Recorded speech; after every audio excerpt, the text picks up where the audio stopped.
Hello दोस्तों, Indira math मस्ती में आप सभी का स्वागत है। तो अपनी चर्चा एवरेज वाले चैप्टर पर चल रही थी, जिसमें से हम अलग अलग टाइप के क्वेश्चनों पर चर्चा कर रहे थे। हमने बल्लेबाज से संबंधित क्वेश्चनों को कवर कर लिया था। आज जो हम क्वेश्चन करेंगे वो गेंदबाज से संबंधित क्वेश्चन करेंगे और कुछ अलग टाइप के भी क्वेश्चनों को करने का प्रयास करेंगे। तो दोस्तों आज लगभग अपन एवरेज को कम्प्लीटली पढ़ लेंगे। फिर इसके बाद दोस्तों नया चैप्टर स्टार्ट करेंगे। तो अपनी क्लास स्टार्ट हो चुकी है। इस क्लास को ज़्यादा से ज़्यादा लोगों तक पहुंचाइए। और यदि आपने अभी तक चैनल को सब्सक्राइब नहीं किया है तो आप इस चैनल को सब्सक्राइब ज़रूर करें। यदि आपको क्लासें पसंद आ रही हों तो इसे लाइक और कमेंट के माध्यम से हमें बता सकते हैं। तो देखिए हमसे गेंदबाज से संबंधित कैसे क्वेश्चन पूछे जा सकते हैं, उसी क्वेश्चनों के ऊपर मैं चर्चा करूँगा। सीधे वहीं से क्वेश्चन को स्टार्ट करूँगा और आगे की और क्लास को ले जाऊंगी। यदि दोस्तों सब कुछ परिस्थितियां ठीक रहीं तो आज अपन एवरेज वाले चैप्टर को कंप्लीट पढ़ लेंगे। जैसे मैं लिख दूं कोई क्वेश्चन, एक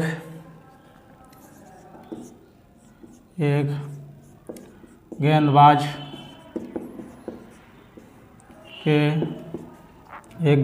के गेंदबाजी का औसत, एक गेंदबाज के गेंदबाजी का औसत 41.6 रन प्रति विकेट है। कितना है? 41.6 रन प्रति विकेट है। अंतिम मैच में वह इस प्रकार से आगे लिखा जा सकता है। अंतिम मैच में वह 72 रन देकर, अंतिम मैच में वो कितना रन देता है दोस्तों? 72 रन देकर 6 विकेट क्या कर लेता है? ले लेता है। 72 रन देकर 6 विकेट ले लेता है, जिससे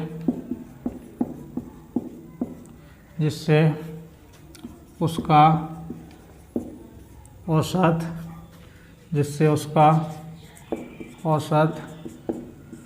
0.6, कितना लिख दूँ? 0.6 रन से सुधर जाता है। तो ज्ञात कीजिए। वही दोस्तों हमसे दो क्वेश्चन पूछे जा सकते हैं, यानी कि अंतिम मैच से पूर्व क्या पूछा जा सकता है? विकेटों की संख्या। अंतिम मैच से पूर्व विकेटों की संख्या, पहला क्वेश्चन। दूसरा पूछा जा सकता है अंतिम मैच के बाद विकेटों की संख्या। अंतिम मैच के बाद विकेटों की क्या पूछी जा सकती है? संख्या, विकेटों की संख्या। आप समझ लेना कि यहाँ क्या लिखा है दोस्तों। आप तो समझदार हो गए हैं, सब समझ जाते हैं। थोड़ा इसमें पेन नहीं चल रहा है। तो ये दूसरा क्वेश्चन हो गया। तो इस प्रकार से क्वेश्चन हमसे पूछा जा सकता है और ऐसे क्वेश्चनों को कैसे सॉल्व करना है। जिस प्रकार से दोस्तों बल्लेबाज से संबंधित क्वेश्चन था, उसी प्रकार से ये गेंदबाज से संबंधित क्वेश्चन है। यदि आप इसको ट्रिक से लगाना चाहें तो इसको ट्रिक से सॉल्व नहीं किया जा सकता है, बल्कि इसको तरीके से ही सॉल्व करना पड़ेगा। जैसे हम तो दोस्तों कॉन्सेप्ट से ही चलेंगे, क्योंकि हम सीख रहे हैं। यहाँ पर कोई प्रैक्टिस नहीं कर रहा है कि हमें आंसर ही चाहिए, बल्कि हमें आंसर निकालना चाहिए कि आंसर को कैसे निकालना। फिर इसके बाद दोस्तों हम स्पीड से क्वेश्चनों को कर लेंगे आसानी से, जब हमारी प्रैक्टिस हो जाएगी। तो अंतिम मैच से पूर्व विकेटों की संख्या यदि मैं कितना मान लूँ? x मान लूँ, तो इसमें इसका औसत कितना है? 41.6 है। तो टोटल इसका कितना हो जाएगा? यानी कि 41.6x। यहाँ तक आपको समझ में आ चुका होगा। फिर इसके बाद क्या करता है वो? अंतिम मैच में कितने रन देता है? ये 72 रन दे करके कितने विकेट ले लेता है? 6 विकेट ले लेता है। तो इसमें 6 विकेट क्या हो जाएगा? ऐड हो जाएगा, यानी कि x प्लस 6 विकेट लिया तो इसका औसत क्या हो गया, 0.6 रन से सुधर जाता है। दोस्तों मेरी बात को अच्छे से सुनिएगा, इसमें कह रहा है 0.6 रन से सुधर जाता है, तो इसका मतलब ये नहीं कि इसमें जोड़ देना है, यानी कि विकेट लेना अच्छी बात है, तो इसमें इतने रन कितने हो जाएंगे दोस्तों, कम हो जाएंगे, यानी इतना रन इसने कम दिया, विकेटों की संख्या बढ़ा ली। तो गेंदबाज के लिए तो वही अच्छा होता है कि जो ज़्यादा विकेट लेता है, जबकि बल्लेबाज के लिए रन अच्छा होता है। तो इसके लिए क्या हो जाएगा, इसमें 0.6 माइनस हो जाएगा, तो कितना बचेगा 41। और अब यहाँ से हम यदि इसका टोटल करना चाहें तो कितना हो जाएगा, तो इसका टोटल करके आप देखिए, तो देखिएगा 41x प्लस इसमें मल्टीप्लाई करिए तो 6 24 तो 246। लेकिन ये कब सुधरा है, जब इसने कितने रन दे दिए हैं, यहाँ से यहाँ तक 72 रनों को दे दिया है, तो इसने अपने विकेटों को सुधार लिया है। अब ये एक क्वेश्चन बन चुकी है और यहाँ से हम क्वेश्चन को आसानी से सॉल्व कर सकते हैं। ऐसे क्वेश्चनों को सॉल्व किया है हमने, अब दोनों को हम बराबर कर देंगे, तो कितना हो जाएगा यहाँ से 41.6x प्लस 72, ये मान किसके बराबर हो गया, 41x प्लस 246 के बराबर हो जाएगा मान। तो यहाँ से x की वैल्यू निकालेंगे, ये मान बड़ा है तो ये साइड आएगा, तो 41 घट जाएगा तो 0.6x बचेगा, और ये 72 उस साइड चला जाएगा, तो 16 6 में से 2 जाएगा तो 4 बचेगा, और 14 में से 7 जाएगा तो 7, तो यहाँ से 174 बचेगा। उम्मीद है आपको यहाँ तक दोस्तों समझ में आ गया होगा, और नीचे भी आपको दिख जाएगा। तो अब x का मान निकालेंगे तो 174 बटे 0.6, पॉइंट से हटा देंगे तो यहाँ 0 बढ़ा देंगे, तो 6 दूना 12 हो गया, 5 बचा, तो 9 बार 290। ये किसका मान आया है, x का मान आया है, जो कि हमने x किसको माना था अंतिम मैच से पूर्व विकेटों की संख्या इसकी कितनी थी, 290 विकेट थे। अंतिम मैच से पूर्व विकेटों की संख्या कितनी थी, 290। तो ये पहले प्रश्न का हमारा आंसर हो चुका है। और दूसरे प्रश्न का आंसर निकालने के लिए क्या करेंगे, कह रहा है अंतिम मैच के बाद विकेटों की संख्या ज्ञात कीजिए। तो अंतिम मैच में इसने कितने विकेट ले लिए हैं, 6 विकेट और ले लिए हैं, तो अंतिम मैच से पूर्व विकेट कितने हो जाएंगे, 290 और प्लस 6 और इसमें ऐड कर देंगे तो 296। तो हमारे प्रश्न का आंसर कितना हो जाएगा, 296। ये दूसरे प्रश्न का आंसर और ये पहले प्रश्न का आंसर हो जाएगा। उम्मीद है आपको समझ में आ चुका होगा दोस्तों। ऐसा ही दूसरा क्वेश्चन कराने से अच्छा है कि आप इसी क्वेश्चन को दोबारा से रिपीट करके देख लें, तो आपको और अच्छे से क्लियरिटी आ जाएगी और हम समय को भी न गंवा सकेंगे। देखिए ये क्वेश्चन आपको दिया गया था, मैं एक बार फिर से बता दे रहा हूँ, आप इसको कॉन्सेप्ट से करिएगा। तो अंतिम मैच से पूर्व विकेटों की संख्या हमने कितनी मानी, इसमें x मानी, जबकि इसने रन कितना दिया था 41.6 के औसत से, तो इसका टोटल निकाल दिया हमने। इसी प्रकार से जब उसने अंतिम मैच में 72 रन दिए तो उसने 6 विकेट ले लिए, तो 6 विकेट लेना तो उसमें तो ऐड हो जाएगा, लेकिन रन क्या हो जाएगा उसका, कम हो जाएगा, क्योंकि उसका सुधार हो रहा है गेंदबाज का, तो इसमें कम कर दिया। फिर इसका टोटल निकाल दिया, लेकिन ये टोटल निकाला है इसने कब सुधार किया है, इसने कितने रनों को दिया है, 72। दोनों इक्वेशन को बराबर कर दिया, तो x का मान निकाल लिया, और x का जो मान निकला है वो अंतिम मैच से पूर्व विकेटों की संख्या थी। तो और हमसे दूसरा मान पूछा अंतिम मैच से के बाद विकेटों की संख्या, तो उसमें कितने विकेट लिए थे, 6 विकेट लिए थे, तो उसको ऐड कर दिया। तो उम्मीद है आपको ये क्वेश्चन भी समझ में आ गया होगा। देखिए अब अगले टाइप का क्वेश्चन मैं कराऊँगा, इसी टाइप का क्वेश्चन होगा, बस दोस्तों थोड़ी सी लैंग्वेज को चेंज करूँगा।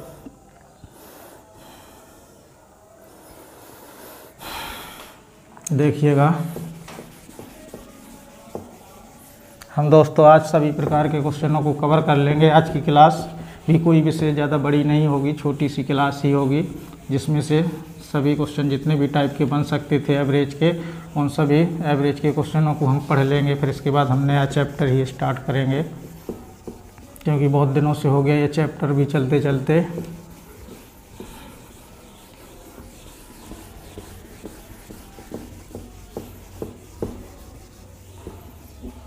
देखिएगा मैं अगले टाइप का क्वेश्चन लिख दूं।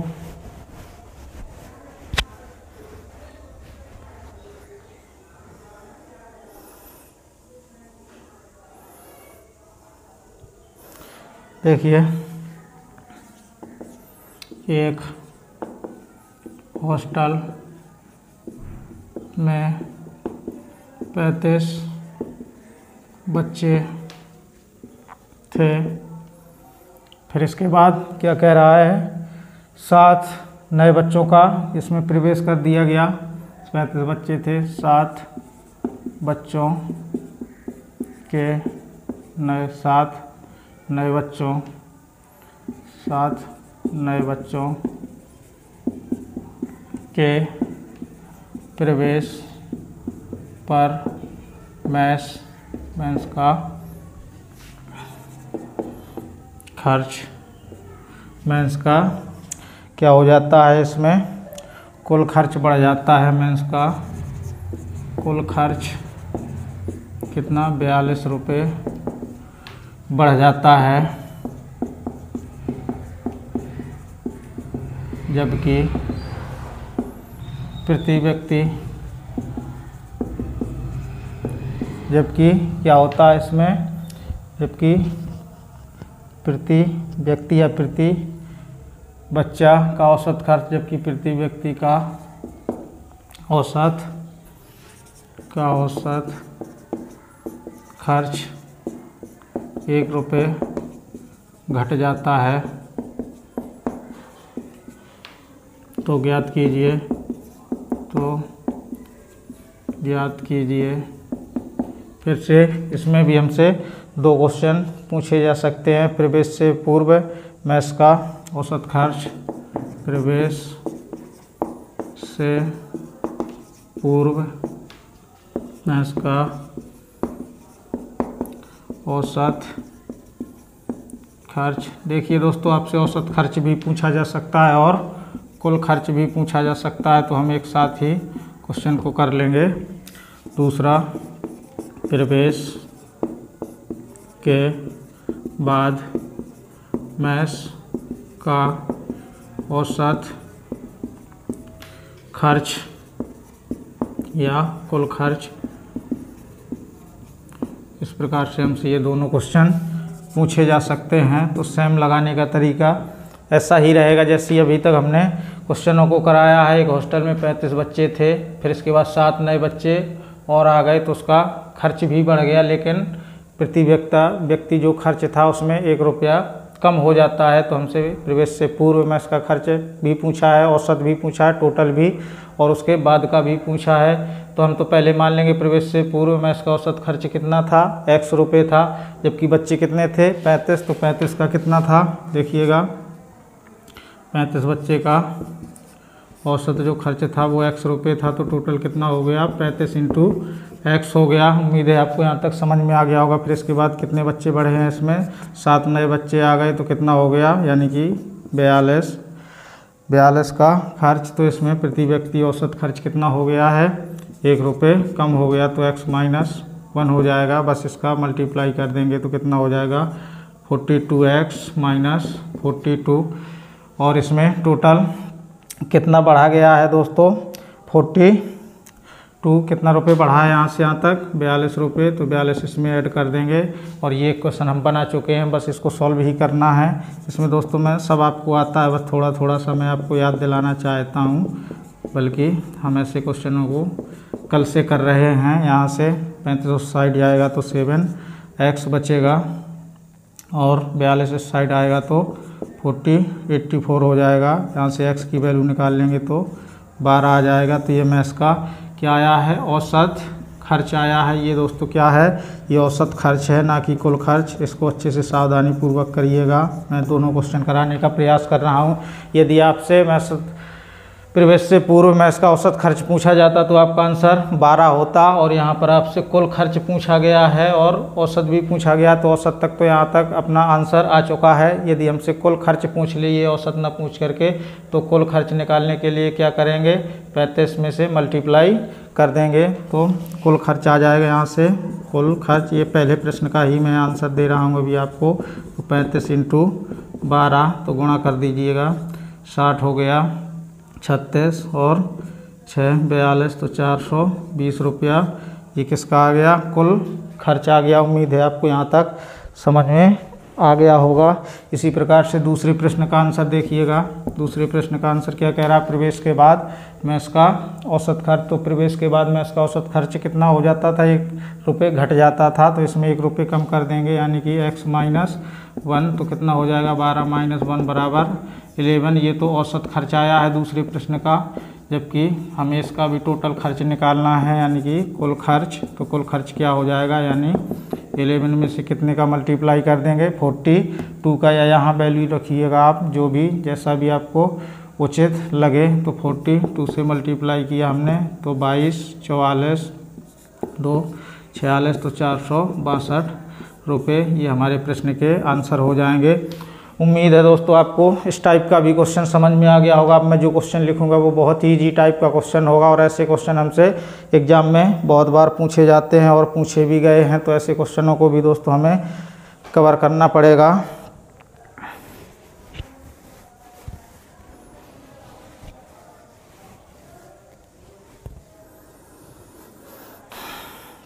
देखिएगा, बहुत ही सिंपल टाइप का क्वेश्चन मैं लिखने वाला हूँ।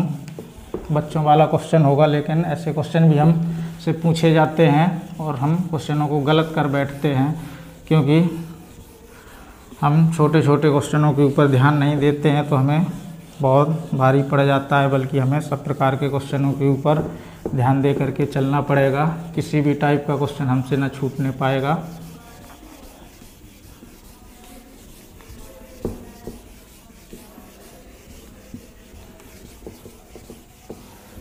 देखिए, जैसे मैं कोई क्वेश्चन लिख दूं, किसी सप्ताह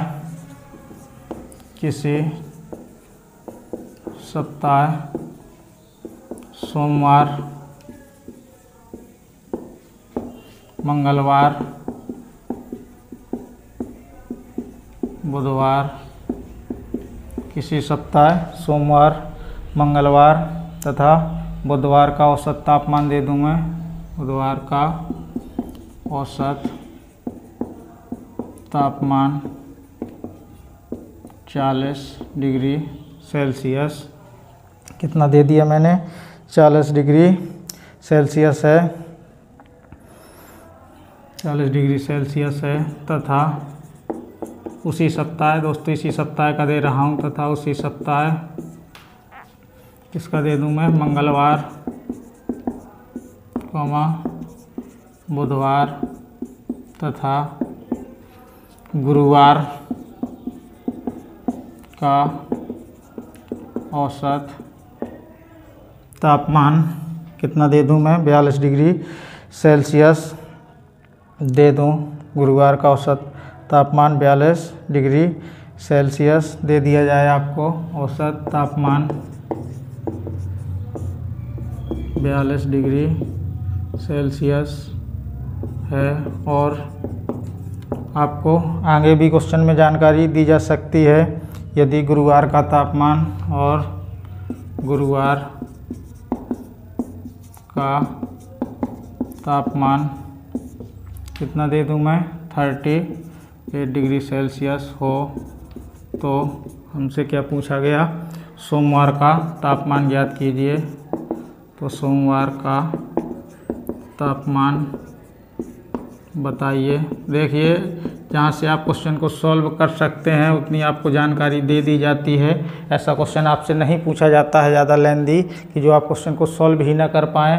बहुत ही सिंपल इजी टाइप का क्वेश्चन है जो दिया है। कोई सप्ताह है, उसमें 7 दिनों का तापमान दिया है, सोमवार, मंगलवार और बुधवार का औसत तापमान। तो देखिए, ये सोमवार हो गया और ये मंगलवार हो गया और ये बुधवार।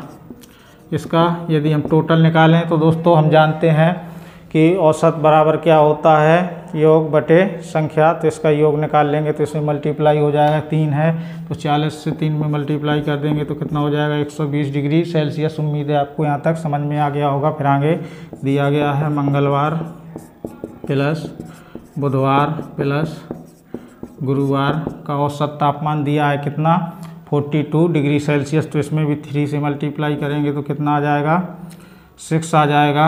और ये 12 तो 126 डिग्री सेल्सियस आ जाएगा। उम्मीद है आपको दोस्तों यहाँ तक क्वेश्चन समझ में आ गया होगा। लेकिन हमें चाहिए क्या, सोमवार का तापमान। तो वो सोमवार का तापमान कैसे निकलेगा, यदि हम मंगलवार, बुधवार और गुरुवार को हटा दें तो सिर्फ हमारा क्या बचेगा, सोमवार बचेगा। लेकिन ये हटेगा कैसे, तो इसके लिए आपको सोचना पड़ेगा। यदि हम इसमें से एक दूसरे की वैल्यू को घटा दें तो ये मान आसानी से निकाल सकते हैं। ये क्वेश्चन टाइप का क्वेश्चन है।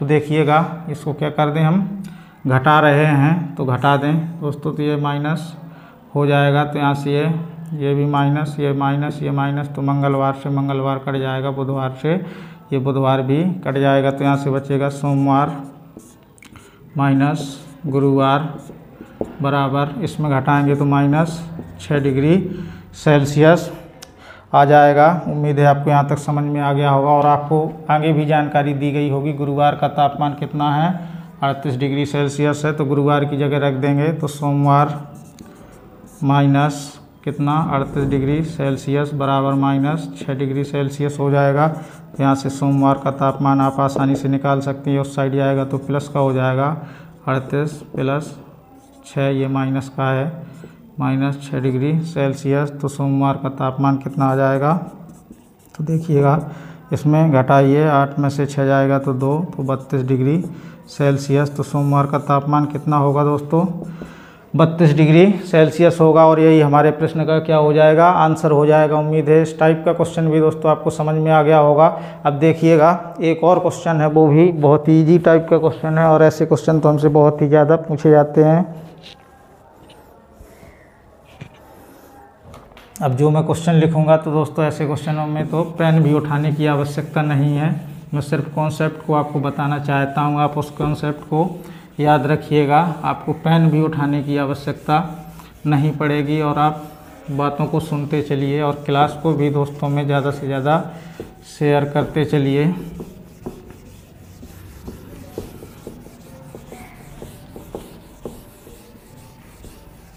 देखिए जैसे मैं लिख दूं,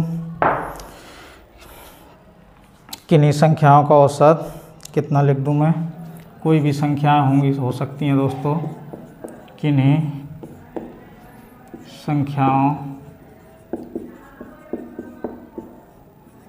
का औसत 45 है। यदि किन्हीं संख्याओं का औसत कितना है, 45 है। यदि प्रत्येक संख्या में हम कुछ जोड़ दें, यदि प्रत्येक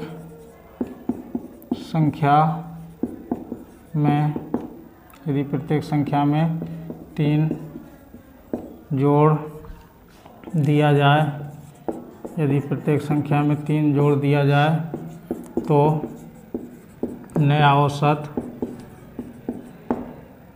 क्या होगा।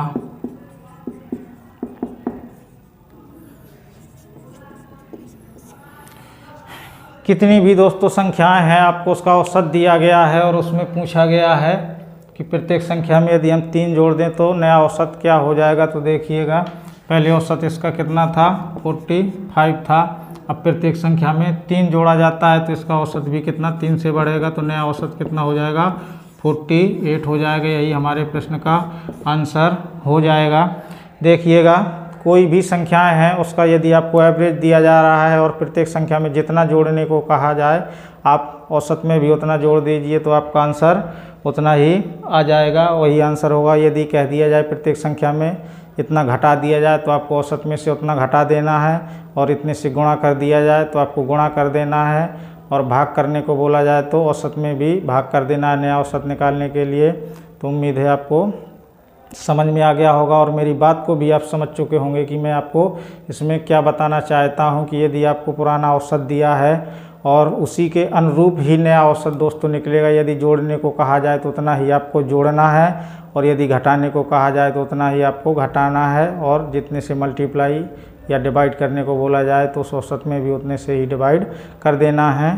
तो यदि आप लिखना चाहें तो लिख भी सकते हैं। यदि पहला औसत दिया गया है तो नया औसत जो आएगा वो उसी के अनुरूप आएगा। यदि आप मेरी बात को सुन रहे होंगे तो क्वेश्चन को समझ चुके होंगे। जैसे कोई भी क्वेश्चन और इसमें मैं बनाना चाहूँ तो और भी बना सकता हूँ। जैसे किन्हीं संख्याओं का औसत 40 है, यदि प्रत्येक संख्या में 2 से भाग कर दिया जाए तो नया औसत कितना हो जाएगा। तो पहले औसत कितना था, 40 था, तो नया औसत कितना हो जाएगा, 2 से भाग करना है तो आपका आंसर 20 हो जाएगा।